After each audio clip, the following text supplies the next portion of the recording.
Selamat sore bagi Bapak Ibu semuanya, gabung di edukasi online Zentelgo sore ini bersama saya Pak Niko sebagai moderator hari ini. Sebelum kita memulai untuk edukasi online hari ini, berikut akan saya infokan, kembali mengingatkan untuk seluruh peserta, mohon mematikan atau mute suara untuk kelancaran jalannya edukasi online sore ini. Lalu bila ada pertanyaan, Bapak Ibu bisa ditanyakan langsung di fitur chat. Nanti apabila ada pertanyaan yang tidak terjawab dikarenakan waktu telah habis, maka akan kami tindak lanjutin via WhatsApp. Tema untuk edukasi online kita hari ini adalah self-help atau menolong diri sendiri. Untuk narasumber kita sore hari ini adalah Ibu Lindawati, SH, MDiv, MTH in Counseling. Ibu Linda berkuliah hukum pada tahun 1993 sampai 1998, lalu dilanjutkan berkuliah teologi pada tahun 1999 sampai 2001, dan pada tahun 2011 sampai 2017 beliau berkuliah konseling. Beliau juga melayani sebagai full-timer di GKI pada tahun 2002 sampai 2004, dan mulai tahun 2006 sampai sekarang beliau mengajar di Universitas Pelita Harapan. Baik, waktu dan tempat saya persilakan untuk Ibu Linda. Oke, baik. Suara saya kedengaran ya, Bapak Ibu? Dengar, Bu. Baik, terima kasih. Salam. Selamat sore. Hari ini kita bertemu dengan saya Linda. Jadi hari ini topik kita adalah menolong diri sendiri. Saya senang sekali dengan apa yang di-share-kan tadi oleh Ibu Feni ya. Begitu dia membuka videonya itu, membuat saya merasa betapa koneknya ya, ada bagian bahwa realita daripada hidup ini begitu berbeda dengan apa yang ada di dalam pikiran kita masing-masing begitu ya. Oke, Pak Niko boleh tolong dilanjutkan PPT-nya? Baik, jadi saya akan mulai ketika kita bicara tentang kenyataan.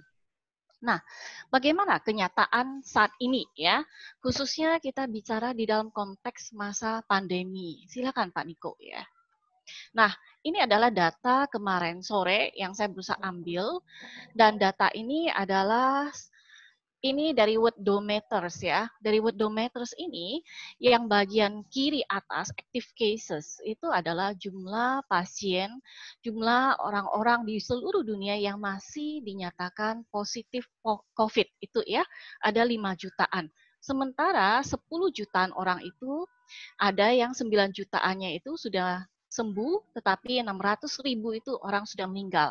Jadi kita lihat ini adalah kondisi di seluruh dunia, dan grafik yang sebelah kiri bawah itu ya, di sebelah kiri bawah ini grafik kiri itu adalah menunjukkan bahwa kondisi ini adalah cases para penderita itu terus bertambah. Jadi orang yang dideteksi positif ini terus naik.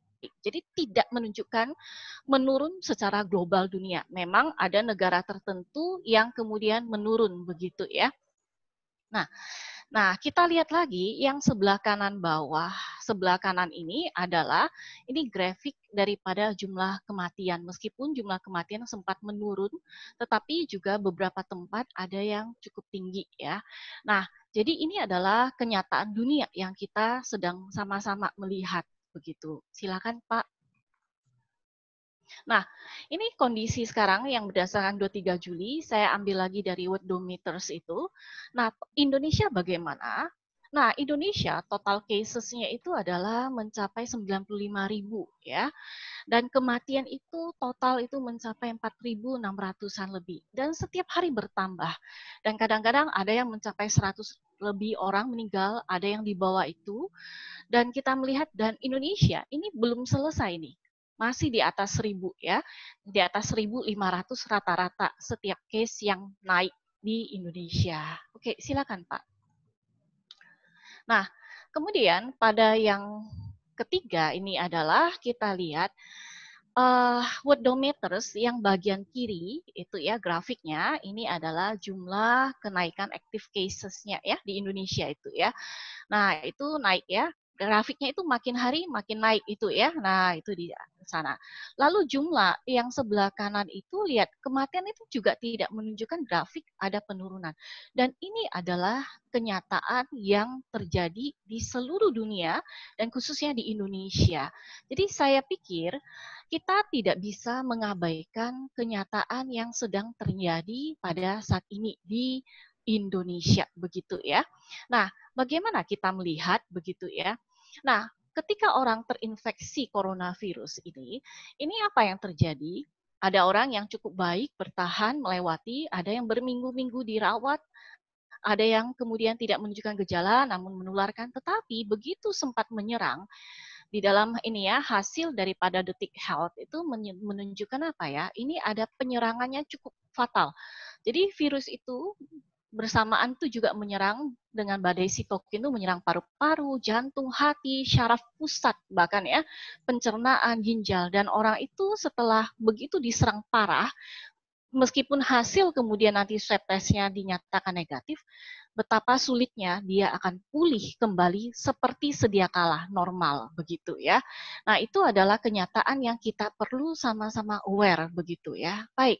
Silakan Pak selanjutnya. Nah, kita lihat dari keadaan pandemi ini ya. Jadi dari seluruh kondisi pandemi di Indonesia, ini kita lihat apa yang terjadi akibatnya ya. Jadi korban karena pandemi PHK itu menurut Wakil Ketua Kadin itu mencapai sekitar 15 juta dan ini data diambil sekitar tunggu ya bulan Mei ya. Jadi bulan Mei itu data itu diambil dan kemudian sekitar 15 juta dan sekarang kita sudah di bulan Juli. Nah, ekonomi kita mulai bergerak.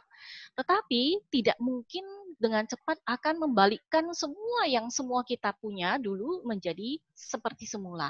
Kayaknya itu kenyataan yang masih di dalam mimpi yang kita sedang kerjakan bersama-sama.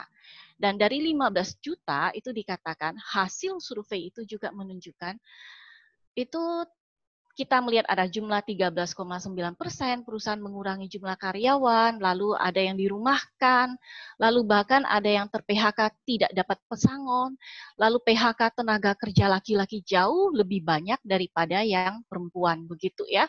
Lalu banyak juga kelompok pengusaha berhenti. Jadi roda ekonomi kita mengalami kesendatan begitu ya, terhambat. Jadi ini tidak bergerak dengan sangat cepat, tetapi sangat-sangat lambat begitu ya. Silakan dilanjutkan lagi, Pak. Nah, bagaimana selain roda ekonomi? Ini soal keluarga ya. Dikatakan dari beberapa data yang muncul di dalam koran online itu adalah di Semarang misalnya, kasus perceraian meningkat lebih banyak ya. Dan siapa yang menggugat cerai? Pihak perempuan. Karena apa? Mungkin suaminya sudah tidak bekerja, mereka juga di rumah saja, lalu banyak hal konflik terjadi, berantem dan seterusnya ya. Lalu di Sumedang juga jumlah gugatan permohonan cerai juga semakin bertambah. Lalu hasil survei Komnas Perempuan itu menunjukkan dari ribuan orang, itu 80% wanita itu responden mengaku mereka mengalami kekerasan fisik atau seksual begitu. Jadi selama pandemi.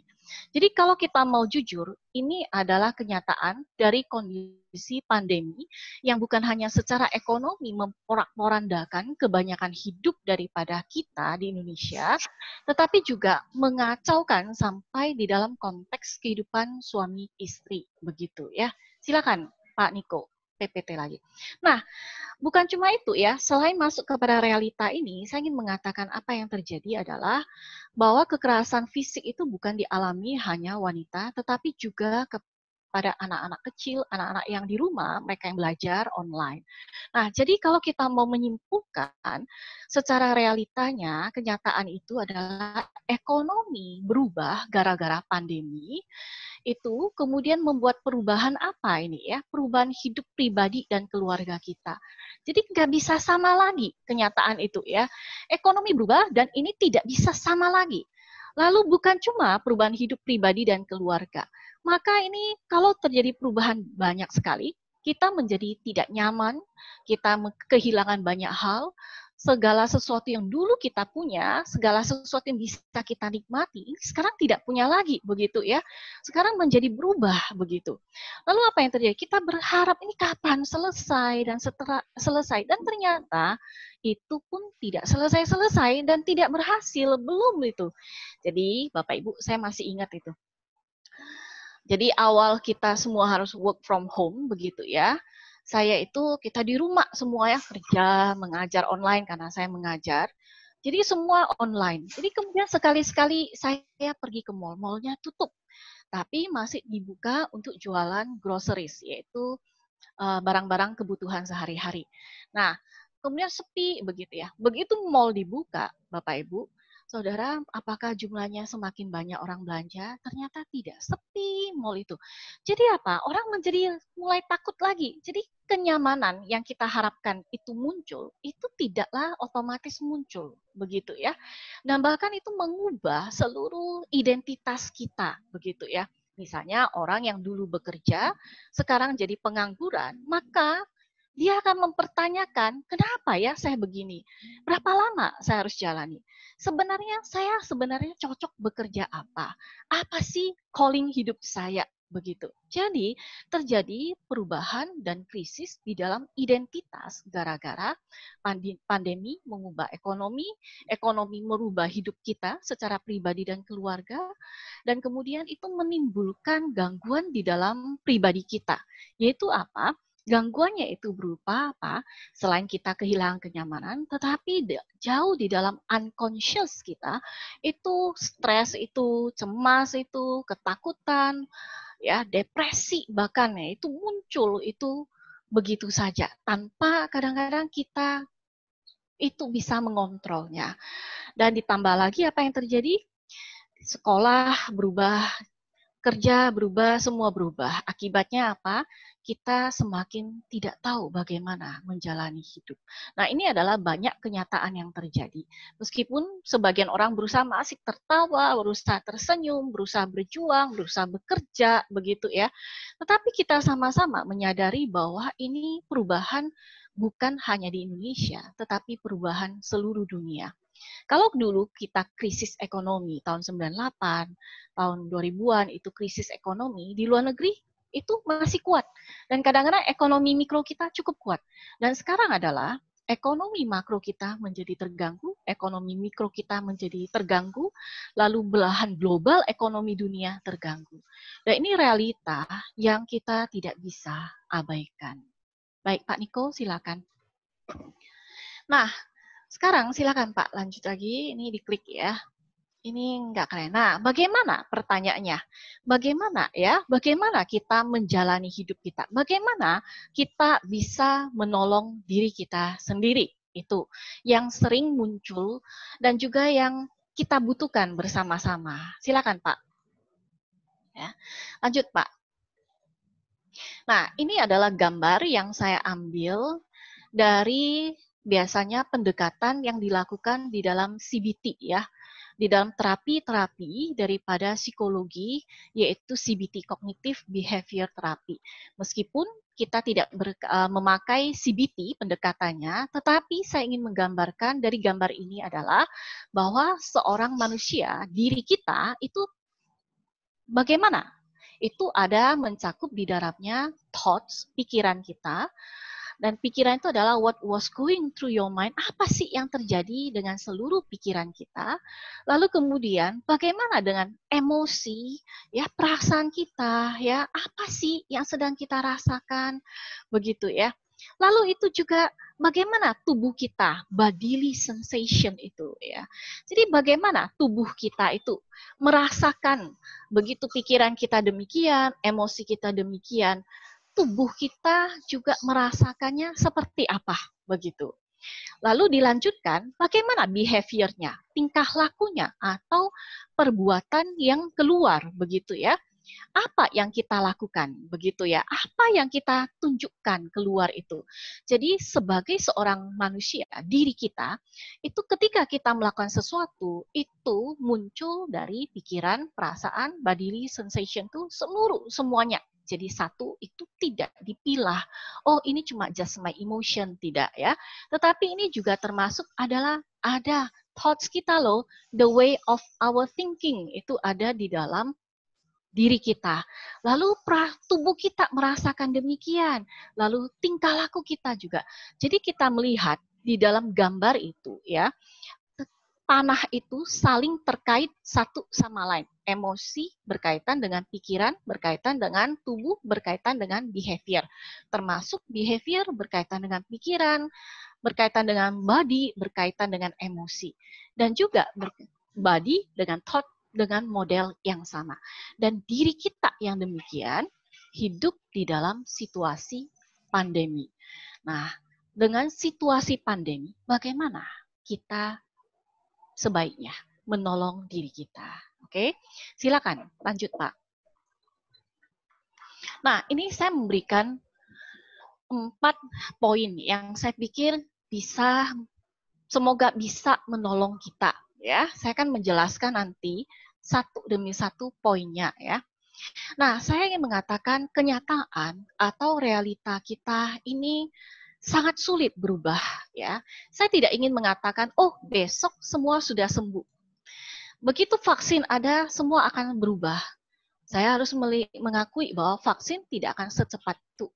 Butuh ada banyak fase, lalu ada banyak tes, lalu ada banyak mutasi daripada virus, begitu ya.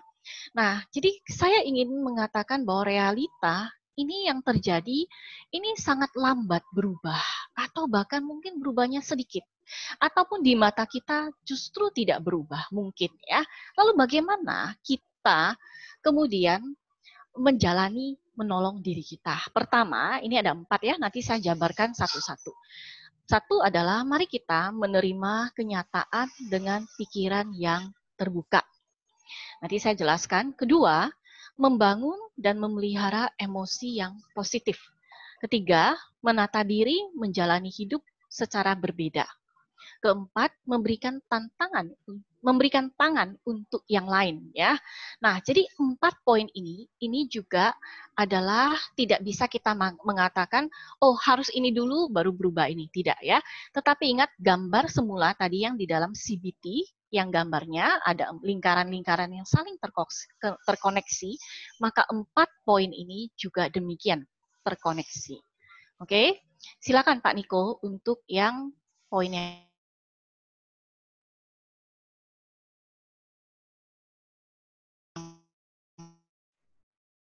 Pertama, nah, bagaimana yang disebut menerima kenyataan dengan pikiran yang terbuka ya? Nah, ini kayaknya ada gambarnya agak ada banyak. Ini kenapa saya juga nggak tahu ya. Nah, saya akan jelaskan. Mari kita menerima kenyataan. Artinya ada hal-hal yang tidak bisa berubah lagi. Contoh tadi video yang ditampilkan oleh Ibu Feni di depan itu, bagaimana kalau salah satu daripada anggota keluarga kita meninggal. Bahkan dia adalah orang yang kemudian menjadi penanggung jawab daripada seluruh keluarga. Begitu ya. Jangankan salah satunya, begitu ya, bukan penanggung jawab, bahkan tetangga atau saudara jauh kita apalagi ya, atau bahkan keluarga kita yang sangat inti. Begitu kenyataan pandemi, lalu satu demi satu itu direnggut, kematian itu tidak akan pernah bisa balik lagi. Kita nggak bisa mengharapkan orang yang mati bangun lagi, tidak.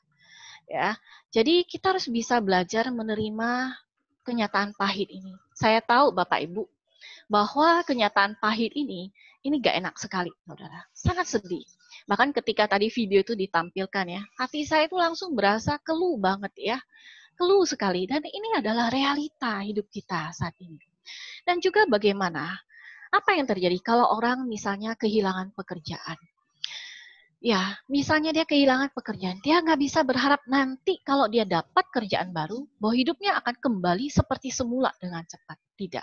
Mungkin dia harus merambat dari nol lagi, mungkin gajinya dikurang dengan kecil sekali, begitu ya. Dulu penghasilannya mencapai 20 juta misalnya, dan sekarang dia penghasilannya mungkin cuma 1/5, 1/6 gajinya, dengan kondisi yang dia harus lembur. Nah, kenyataan ini tidak bisa dirubah, saudara.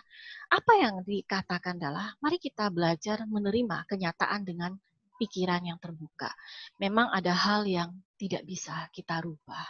Ada banyak hal, semua itu di luar kontrol daripada manusia. Nah, jadi kalau kenyataan tidak bisa dirubah, bagaimana pikiran kita, saudara?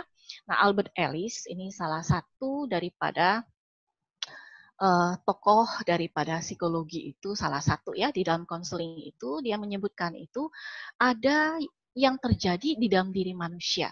Itu yang sering itu adalah irrational belief. Apa itu irrational belief? Nah, irrational belief itu adalah satu message atau pikiran yang muncul di dalam diri kita, yang diterima begitu ya, dan kemudian menjadi diri kita. Dan rasanya itu sudah pas dan tidak boleh berubah. Dan itulah diri kita. Dan kita hidup menjalani dengan pikiran demikian. Yang kadang-kadang irrational belief itu bukan hanya di orang-orang yang punya masalah di dalam kejiwaan, tetapi juga di dalam masalah yang lain begitu ya. Tetapi dalam hidup normal, orang-orang itu banyak sekali ada irrational belief begitu. Nah, contoh-contoh ini saya tampilkan beberapa irrational belief dari diri kita ya. Nih ya. Jadi irrational belief itu banyak. Ya, saya tampilkan hanya beberapa. Satu dari diri misalnya. Oh iya, irrational belief itu adalah saya harus memiliki kehidupan yang mudah dan menyenangkan. Jadi saya harus punya itu. Kalau tidak, saya nggak bisa hidup lagi. Begitu ya. Nah, irrational belief itu terjadi ya. Bagaimana mungkin kita bisa harus memiliki kehidupan itu? Nah, hidup ini, pikiran ini adalah tidak selalu black or white, begitu ya, hitam atau putih itu di sana. Jadi juga termasuk apa? Saya tidak bisa menikmati hidup sama sekali lagi kalau sudah tidak bisa mendapatkan kenyamanan. Saudara, banyak sekali kenyataan hidup kita di dunia ini adalah ketika orang berubah dan dia berubah pikirannya, hidupnya berubah, emosinya seluruhnya dia menata lagi dan maka orang itu ternyata bisa adaptasi. Ya, mayoritas dan di mana Tuhan yang Maha Kuasa itu menciptakan manusia ini dengan modal bahwa dia mampu beradaptasi di dalam konteks kehidupan yang bahkan itu konteks hidup yang sulit sekali begitu ya. Nah, contoh yang lain ya. Nah, misalnya yang lain, ada banyak sekali permasalahan yang terjadi. Saya lebih baik menyerah saja. Saya tidak berdaya menyelesaikannya sama sekali. Nah, ini adalah irrational belief juga. Kenapa? Jadi orang ini akan punya pikiran yang mengatakan, ya sudah, memang ini kenyataan yang kita harus terima. Lalu apa? Ya sudah, saya nggak berdaya. Lalu hidupnya apa? Dia kemudian menjadi self-pity, lalu dia tidak bisa memperbaiki adaptasi, dia hidup lama-lama kemudian menjadi depresi. Saudara, ini juga salah. Begitu ya, ini yang disebut irrational belief. Nah, ada lagi nggak yang lain? Ada terhadap orang lain pandangan irrational belief kita. Yaitu misalnya apa? Tidak ada yang peduli dengan diri kita. Kita melihat, wah tetangga kita itu nggak peduli dengan kita. Oh, itu ya orang daripada ini ya keluarga jauh kita tidak peduli lagi dengan diri kita. Oh, bahkan pemerintah nggak peduli. Misalnya ya. Nah, saudara itu irrational belief ya. Dan kita kemudian mengatakan, ya akhirnya tidak semua, jadi semuanya tidak bisa dipercaya. Saudara, itu irrational belief. Padahal kita melihat ada orang yang suka kirim WA atau SMS atau WA atau di IG itu ya, kemudian memberikan kata-kata quote yang menguatkan. Lalu ada teman yang mengatakan, oh hai Linda, hari ini saya berdoa buat kamu. Dan itu ternyata sangat menguatkan. Ternyata ada orang-orang yang kemudian hadir, kemudian care sama diri kita. Nah, jadi Bapak Ibu sekalian, kita belajar untuk terbuka dan hati-hati jangan terjebak dengan irrational belief yang kita bawa dari dulu bahkan sampai hari ini dan kita bawa lagi. Jadi itu yang waktu kita ingin belajar menerima kenyataan dengan pikiran terbuka, maka kita belajar menerima tanpa harus kemudian terjebak di dalam irrational belief kita. Oke, Pak Niko, yang selanjutnya Pak. Nah, yang selanjutnya ini adalah poin yang sama, bagaimana kita menerima kenyataan dengan pikiran yang terbuka. Saudara, kita tentu harus membuka diri dengan informasi. Nah, saya masih ingat ya, saya punya beberapa teman. Jadi kadang-kadang saya suka, saya tiap hari ini mengikuti informasi tentang berapa jumlah Indonesia terpapar COVID, berapa yang positif di provinsi apa yang paling banyak, dari provinsi mana, itu kota-kota apa yang paling banyak, lalu kalangan usia berapa kalau ada datanya ya. Lalu kemudian saya suka bertanya atau mencari tentang dunia begitu. Nah, saudara, saya senang mencari itu. Dan kemudian begitu saya dapat, kadang-kadang saya kirim nih, oh hari ini mencapai titik puncak, kita melampaui ini, tembus ini ya, daripada rata-rata jumlah yang positif sekarang ini banyak sekali. Begitu saya send kepada teman-teman saya. Teman saya ini ngomong begini, ngapain sih lu kirim-kirim demikian? Nah, terus saya tanya, kenapa? Saya udah lama nggak lihat berita, males dia bilang, itu buat kita menjadi depresi. Nah, terus teman saya yang lain mengatakan, iya ya, saya sih nggak terlalu peduli ya, lihat-lihat ya, cuma anggap lalu, saudara. Nah, tetapi ada lagi teman yang lain mengatakan, wah, saya lebih baik lihat yang lain. Saya lebih senang baca buku, saya senang melakukan hal yang lain, bernyanyi, atau saya membuat apa. Saudara, iya, di dalam beberapa hal itu tidak ada yang salah. Tetapi kenapa kita belajar terbuka dengan pikiran, termasuk kita stop hoax ya, hoax itu. Lalu bagaimana kita membuka informasi terhadap yang resmi begitu ya. Jadi yang teruji. Kenapa kita perlu hal-hal demikian, saudara? Kalau kita tidak membuka informasi yang resmi, lalu kemudian kita banyak menerima hoax dari WA, dari macam-macam, Instagram, dari Twitter, maka kemudian kita jauh lebih gampang percaya hal-hal demikian daripada kita punya pikiran yang terbuka dengan informasi yang objektif. Nah, ini adalah data di samping ini ya, di sebelah kanan itu di PPT. Sangat menarik ini. Dari UNESCO. Indonesia urutan kedua dari bawah soal literasi dunia.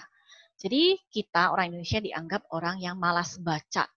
Jadi dari seluruh dunia, kita ini 0,001%. Satu orang dari 1.000 orang yang mau baca. Bayangkan ya saudara ya, bayangkan begitu. Nah, kemudian data UNESCO ini didukung oleh peringkat riset yang lain. Yang menunjukkan apa di sini adalah kita itu urutan ke-60 dari 61 negara yang diriset itu orang yang suka membaca. Berarti urutan nomor 2 dari bawah juga. Mirip ya? Nah, betapa memalukan ini data ini. Meskipun ini adalah kenyataannya mungkin yang terjadi secara umum di Indonesia. Nah, yang lebih lucu lagi adalah begitu kita menyadari, yaitu apa? Pemerintah dan banyak sekali dari banyak mendukung membangun infrastruktur itu dengan sangat baik. Dan kualitas infrastruktur yang untuk mendukung membaca ini dikatakan jauh lebih di atas negara Eropa. Tetapi orang-orang tidak suka baca. Betapa ironi, bukan? Nah, selanjutnya adalah Indonesia masuk ke urutan kelima dunia. Nah, kelima dunia ya, dalam hal jumlah kepemilikan gadget terbanyak. Maka nggak heran kita ini banyak sekali orang jualan gadget di Indonesia kan, dan banyak orang yang suka ini. Begitu gadget baru keluar, langsung cepet-cepet beli. Nah, bukan itu saudara ya. Nah, apa yang terjadi? Bukan cuma jualan terbaik, urutan kelima yang punya gadget, tetapi data itu menunjukkan bahwa kita dikatakan rata-rata menatap gadget kurang lebih 9 jam sehari. Banyak itu ya saudara. Saya pikir bekerja aja tidak 9 jam full total tanpa henti. Tetapi rata-rata itu mencapai 9 jam sehari. Itu tinggi sekali itu ya. Dan dari 9 jam sehari, ternyata Indonesia dikatakan tingkat cerewetnya kelima, begitu ya. Menurut hasil independen daripada riset Semiocast ya di Paris itu bahwa kita tercerewet kelima di dunia. Jakarta kota pertama yang paling cerewet. Dalam hal apa? Twitter. Di Twitter itu apa? Dia bukan membaca sharing daripada hal-hal buku atau hal-hal yang objektif yang baik. Tetapi apa yang terjadi adalah meretweet, lalu kemudian men-share hoax, lalu curhat-curhatan di Twitter, dan seterusnya. maka kita dikatakan kita negara yang sangat sekali, yang banyak sekali jumlah orangnya, tetapi literasi kita sangat rendah. Dan itu sebabnya kita dengan gampang menerima hoax daripada yang objektif, ya begitu. Jadi bagaimana kita menolong diri kita? Kita perlu terbuka dengan informasi yang resmi, yang objektif begitu. Dan jangan menutup pikiran, ya. Jadi kita belajar dan kemudian melihat, oh ada hal yang ternyata tidak baik nih.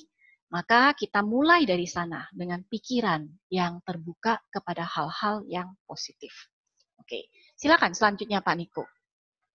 Nah, setelah kita memulai itu, sembari mengerjakan di dalam pikiran kita, maka kita juga melihat ini ya, membangun dan memelihara emosi yang positif begitu. Nah, kenapa kita perlu membangun dan memelihara emosi yang positif begitu ya? Nah, kenapa ini penting, saudara? Kita kebanyakan tidak mengerti bahwa emosi kita itu sering sekali itu justru menjadi merenggut daripada diri kita sendiri. Jadi emosi kita ini justru merusak body sensation kita, ya, termasuk dari pikirannya dan seterusnya. Pikiran negatif menghasilkan emosi negatif. Nah, jadi bagaimana kita perlu melakukan hal-hal yang positif, saudara. Nah, sebelum hal-hal yang positif, bagaimana kita lihat? Kita hati-hati dan peka akan mekanisme pertahanan diri. Nah, mekanisme pertahanan diri ini adalah teori daripada seorang psikoanalis, yaitu Sigmund Freud. Nah, Freud ini dan anaknya Anna Freud ini memberikan mekanisme pertahanan diri, defense mechanism itu ada beberapa ya, ada sekitar 10 lebih. Nah, saya ambil beberapa yang saya pikir sering muncul di dalam diri kita. Nah, denial, saudara. Denial ini bagaimana, saudara? Kita harus sama-sama mengerti dulu bahwa mekanisme pertahanan diri ini awalnya adalah hal yang natural.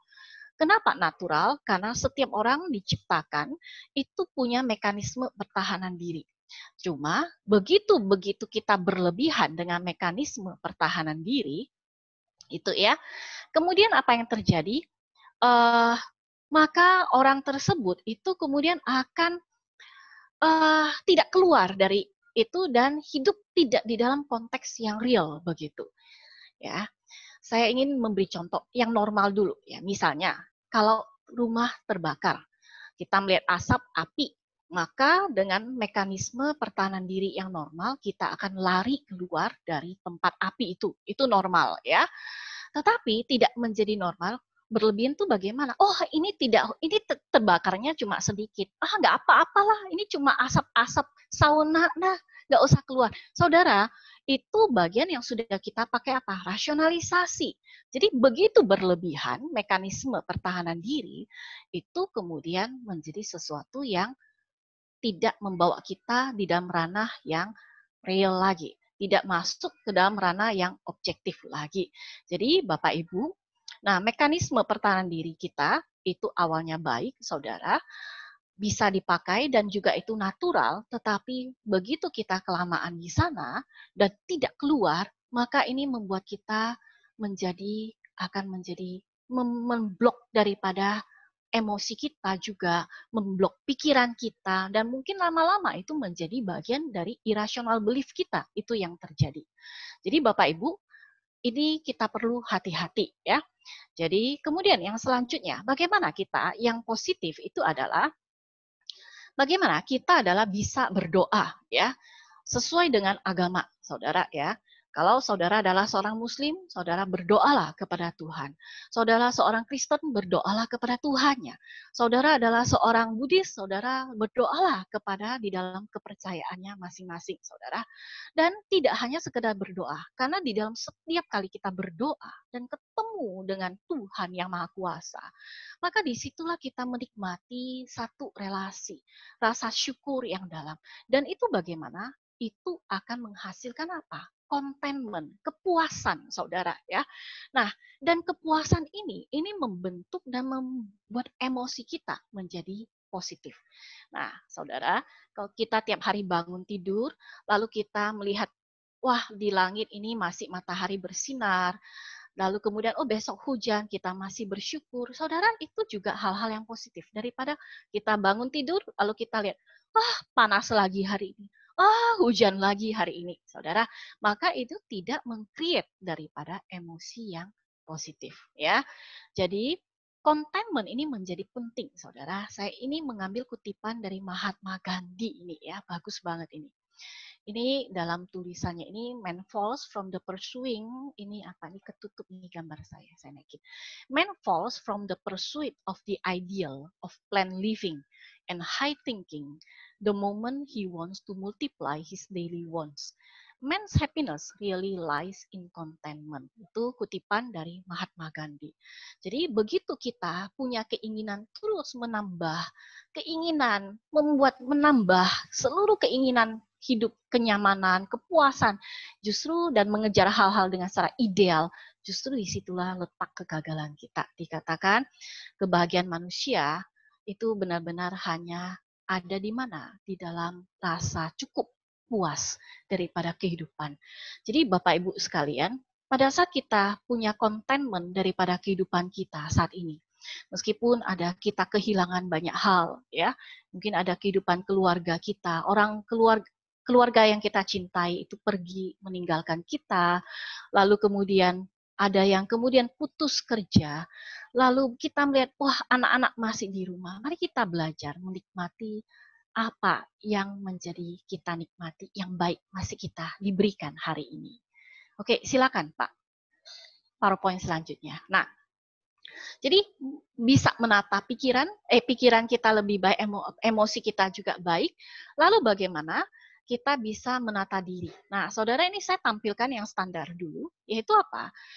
Bahwa cuci tangan itu penting, saudara, ya. Kalau orang yang OCD, biasa cuci tangan OCD. Tapi orang yang tidak OCD, tidak cuci tangan, saudara, ya. Nah, tapi sebenarnya cuci tangan ini menjadi penting, saudara, ya. Tapi tidak harus menjadi OCD. Nah, lalu bagaimana? Tentu saja ini adalah permintaan pemerintah, yaitu kita jaga jarak. Lalu bagaimana? Makan makanan yang sehat, saudara. Makan makanan yang sehat, meskipun gambarnya ini ya di atas itu kelihatannya kok mewah ya, tapi tidak ya saudara, kita bisa menyesuaikan dengan makanan-makanan sehat di Indonesia yang murah. Nah, kenapa perlu makan makanan yang sehat dan tidak harus mahal? Karena ini bagian dari menata diri. Kalau kita makan tidak cukup sehat, maka ini mengganggu emosi kita, mengganggu pikiran kita, saudara. Nah, tadi saya menggambarkan bodily sensation berhubungan dengan emosi dan pikiran. Jadi kalau orang yang suka itu ya, bukan suka ya, saya kasih contoh diri saya deh. Ini ya, saya kadang-kadang malam tidak makan gitu ya. Ya sudahlah malam supaya diet dikit ya ini ya. Jadi kemudian saya kelaparan tuh malam begitu ya. Lapar banget. Perutnya nggak terlalu berasa lapar ya. Tapi apa yang terjadi? Kepala saya mulai pusing. Wah, mau tidur itu nggak bisa tidur, gelisah, jantung saya berdebar-debar. Nah, saya tahu nih bodily sensation saya bermasalah. Karena apa? Wah, saya terganggu. Aduh, saya coba duduk, saya minum air, nggak nolong. Saya coba membaca, coba melihat, berpikir, nggak bisa connect, saudara. Nah, jadi apa yang terjadi? Maka perlu makan. Akhirnya saya turun ke bawah malam-malam, karena seharusnya saya makannya lebih awal, karena saya memaksa untuk tidak makan. Lalu jam 10-11 malam itu saya perlu minum apa? Minum segelas susu atau sereal, dan itu menata hidup itu, saudara, adalah menata hidup di dalam pola hidup yang baik, begitu ya. Nah, jangan seperti saya nih, kadang-kadang demi diet yang tidak baik. Nah, tapi mari kita sesuaikan dengan kebutuhan hidup kita masing-masing. Silakan. Selanjutnya, Pak. Pak Niko, PPT, please. Nah, menata diri yang selanjutnya adalah menjalani hidup secara berbeda. Saudara, adalah bagaimana saudara? Me time. Nah, saudara, tingkat stres, depresi, kecemasan tinggi itu sebelum sampai depresi ya, itu stres itu membuat kita apa? Kita butuh me time. Tadi hasil itu dikatakan orang kerja itu menjadi di rumah jauh lebih banyak jam kerjanya. Dulu kalau mereka kerja di luar, pulang ke rumah, kerja di rumah lebih sedikit. Saya kasih contoh, saudara ya, contoh diri saya. Kalau saya kerja di luar, saya mengajar, maka saya pulang kantor sore dan malam gitu, sore kebanyakan. Lalu apa? Saya tidak perlu banyak menata kehidupan di rumah. Tetapi begitu saya harus kerja dari rumah, saya akan mulai apa? Saya harus nyapu, ngepel, saudara. Saudara, saya cuci baju, saya memasak, dan seterusnya. Dibantu suami, segala hal ya. Tapi jam kerja saya bertambah. Sembari saya juga harus kerja online, work from home. Jadi work in home and work from home. Lalu apa? Work from home itu ternyata panjang sekali. Saya harus buat rekaman, harus persiapan, kadang sampai malam banget masih rekaman untuk ditampilkan. Nah, Bapak Ibu, saya akui bahwa work from home itu jauh lebih panjang daripada kita work in office begitu. Nah, bagaimana saudara kita create me time? Apalagi Bapak Ibu yang harus mengajari anak-anaknya sekolah di rumah, masih ngerjain pekerjaan rumah, masih mengerjakan pekerjaan kantor dan seterusnya. Maka perlu me time begitu ya. Nah, me time ini penting sekali Bapak Ibu. Ya, karena apa? Disitulah kita mengambil waktu yang tidak diganggu orang lain dan kita bisa menikmati. Nggak perlu banyak, saudara. Create aja sendiri.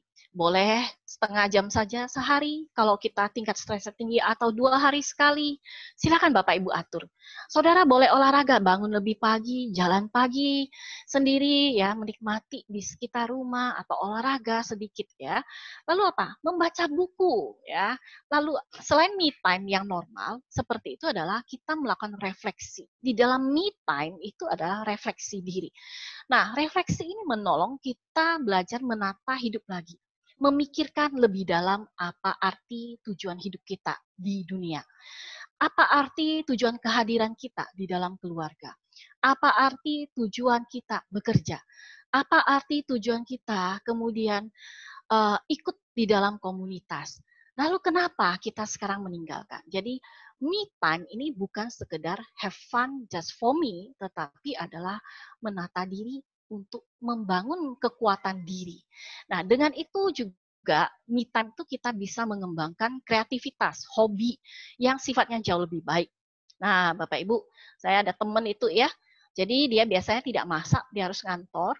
Dan ketika dia harus masak, kerja di rumah, dia mulai buat kue, saudara ya.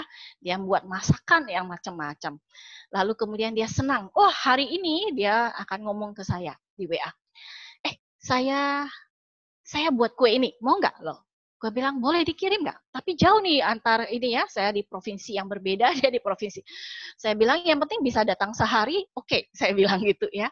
Nah, jadi begitu banyak orang berproses untuk mengembangkan kreativitas. Dan mari kita pakai kalau kita bisa mengembangkan kreativitas dari diri kita.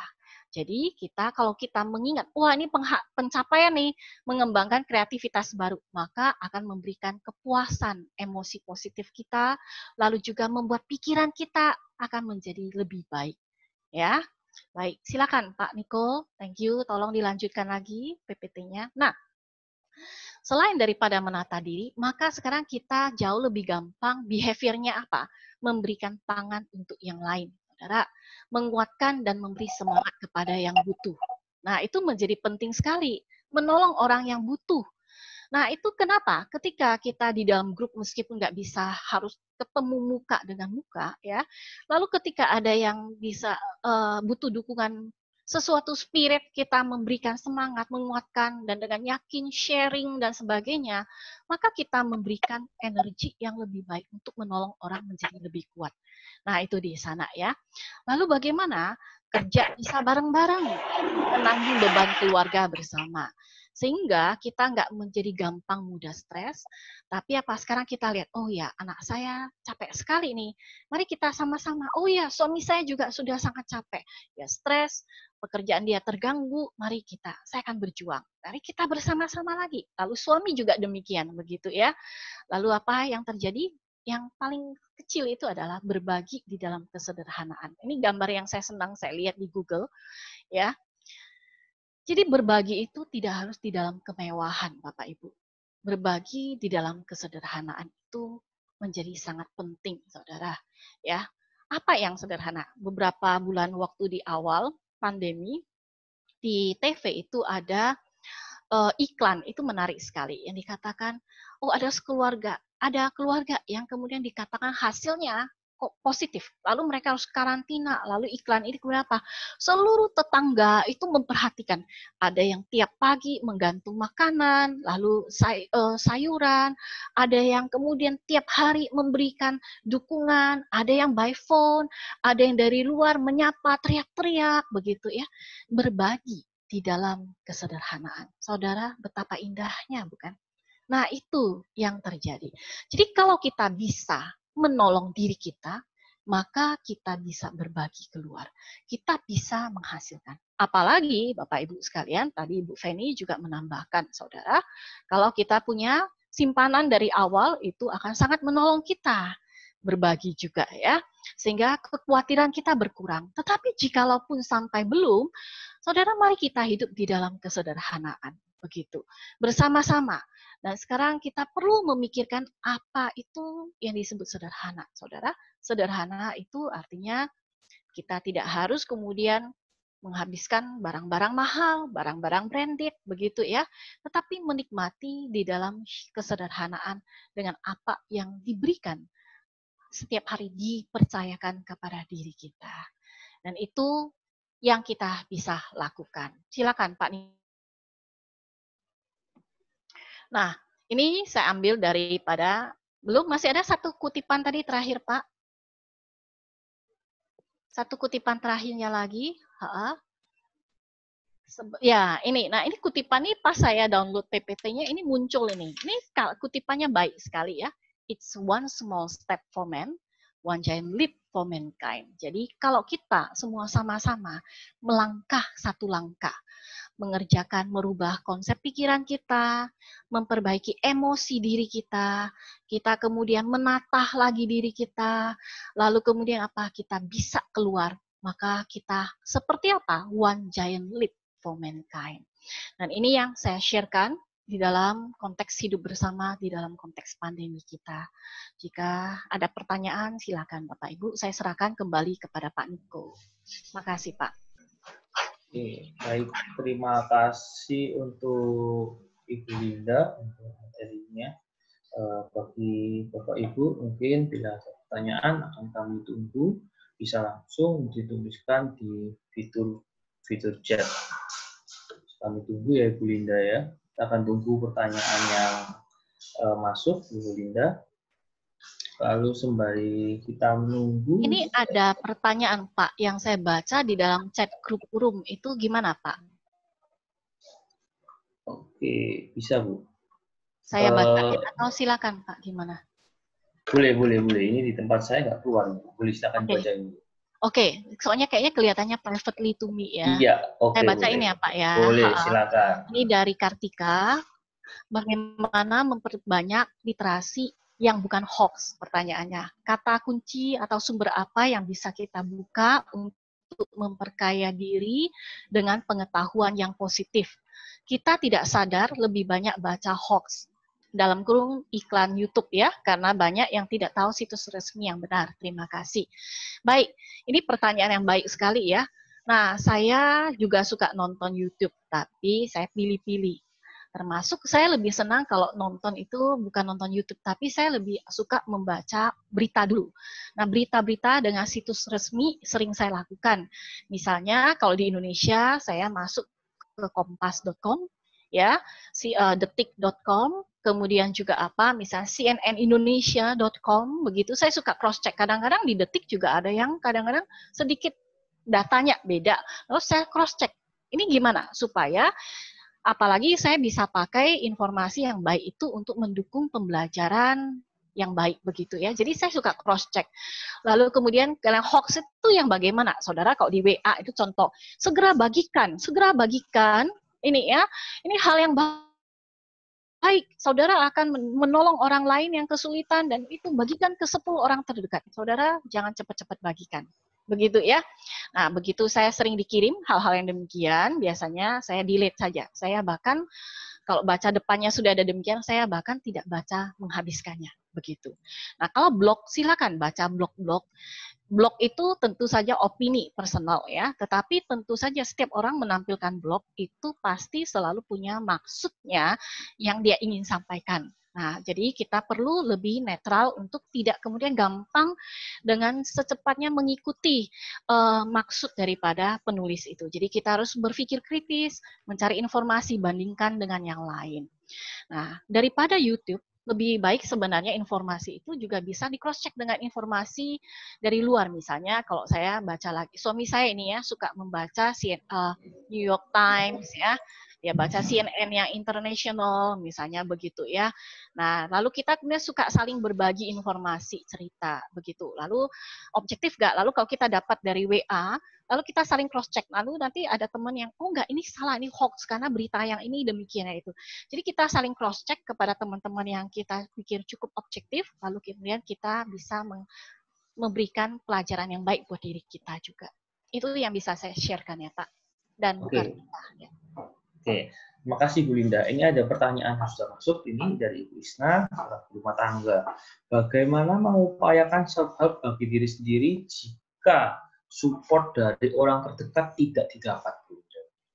Ya, saya tahu ini pertanyaan yang tidak gampang ya. Kita selalu berharap misalnya pasangan kita, suami atau istri atau keluarga kita terdekat itulah yang memberi support kita untuk bertahan. Nah, saudara, bagaimana saudara? Saya bisa usulkan, kalau saudara benar-benar butuh cerita, cari komunitas yang membangun. Ya, misalnya komunitas grup yang positif. Jangan masuk grup yang kemudian sangat negatif, lalu ikut-ikutan memprovokasi. Nah, kalau itu akan sangat mengganggu dan membuat kita drop. Ya, itu di sana. Jadi kalau misalnya datang ke kenal konselor begitu ya, konselor itu silakan bisa chat dengan mereka. Sekarang saya percaya banyak sekali konselor yang bisa dihubungi, mereka yang mau di chat WA, minta tolong, diskusi, bahkan ada yang bisa video call, itu bisa, mereka bersedia melakukannya, begitu ya. Dan itu bisa untuk bercerita dan mendapatkan support supaya hidup kita ada yang membackup begitu. Atau kalau kita punya sahabat, jadi kalau keluarga nggak bisa, sahabat begitu ya, itu di sana. Itu ya. Jadi kalau sampai dari dalam nggak ada, maka tips yang kita bisa perbaiki diri kita, dan kadang-kadang kita nggak bisa keluar dari diri kita cari komunitas yang lain, carilah konselor yang bisa menolong. Dan kebanyakan sekarang saya percaya banyak konselor tidak minta dibayar kok. Karena kita sekarang ada berusaha membantu sebanyak mungkin orang untuk hidup lebih baik bersama-sama di Indonesia tercinta kita. Begitu. Oke, baik. Terima kasih Ibu Linda. Bagi para peserta yang lain, apakah ada pertanyaan? Tuliskan di kolom chat. Mungkin ada yang private lagi di Ibu Linda. Apakah ada Ibu Linda? Enggak ada Pak. Yang ada. saya udah HA juga. Oke.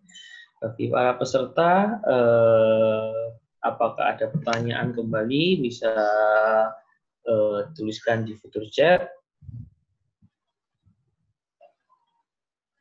Oke, baik. Saya rasa ini sudah menunjukkan waktunya, sudah menunjukkan sudah pukul 5 lebih ya, Ibu Linda ya. Iya, Pak Niko, saya boleh kasih sedikit aja Pak. Ini yang buat tadi Ibu Isna ya. Jika Bu Isna butuh ngobrol, saya bersedia kok Bu. Silakan hubungi saya. Boleh tanya Pak Niko, kalau butuh WA nomor saya silakan Pak. Jadi Bapak Ibu yang butuh ngobrol dengan saya, silakan saya bisa dihubungi by WA. Kalau nanti sangat penting kita juga bisa video call atau bagaimana. Saya senang sekali bisa membantu begitu ya. Oke. Ini sebentar ada satu lagi mungkin. Satu lagi ini dari Ika, masih bisa dituliskan untuk pertanyaannya. Ibu Ika. Sambil kita menunggu pertanyaan dari Ibu Ika, pertanyaan yang terakhir ya Ibu Linda ya. Iya, ini silakan. Sambil menunggu pertanyaan Ibu Ika, untuk Ibu Ika bisa dituliskan pertanyaannya. Sambil kita menunggu pertanyaan dari Ibu Ika, saya akan menginfokan dahulu tentang edukasi online Gentle Goose untuk selanjutnya. Nah, untuk edukasi online Gentle Goose selanjutnya akan diadakan di hari Selasa tanggal 28 Juli pukul 4 sampai pukul 5 sore dengan tema anak dan kecanduan gadget. Dengan pembicaranya adalah Ibu Jovita. Ini merupakan topik yang menarik karena di mana untuk anak-anak sekarang itu banyak yang tidak bisa terlepas dari gadget. Jadi dari Bapak dan Ibu bisa daftarkan sekarang untuk info lengkapnya. Bisa dilihat di Instagram Gentle Ghost, @gentleghost_malang. Dan bila ada pertanyaan bisa langsung klik link di bio Instagramnya. Terima kasih. Oke, kita akan kembali ke pertanyaannya, Ibu Linda ya. Ini sudah masuk, Ibu Linda. Iya. Ini ada kita pertanyaan terakhir ya Bapak Ibu ya, karena sudah pukul 5 lebih. Ini pertanyaan terakhirnya dari Ibu Ika. Apakah ada treatment yang bisa dilakukan untuk mengurangi anxiety pada ibu hamil? Iya, Ibu Istiqomah ya. Ya, Ini Ibu ya, saya menyapanya ya Bu. Iya, memang anxiety pada ibu hamil itu bisa ada muncul dari hormonnya sendiri, kan ketika orang hamil hormon itu kan berubah ya, tidak seperti kita yang kalau tidak hamil. Nah, Ibu, ini kalau misalnya ada anxiety berlebihan, Bu, kita bisa ngobrol setelah ini. Kalau Ibu mau hubungi saya, WA saya, jadi bisa lebih personal, Bu. Ya, mungkin ada sesuatu kadang-kadang nggak cuma sekedar karena hormon, tetapi juga karena ada faktor yang lain, Bu. Jadi silakan ya, Bu. Saya terbuka. Silakan hubungi Pak Niko yang bagian Good Sleep ini, ya. Itu lebih nyaman karena kalau kita bicara anxiety itu bisa melihat banyak sekali faktornya. Oke. Oke, baik. Terima kasih Bu Linda. Terima kasih untuk seluruh peserta hari ini. Terima kasih banyak untuk narasumber kita, Ibu Linda hari ini. Akhir kata, saya minta maaf bila ada salah kata atau hal yang kurang berkenan untuk sore hari ini. Sampai jumpa di edukasi online Gentle Ghost selanjutnya dan selamat sore. Terima kasih semua.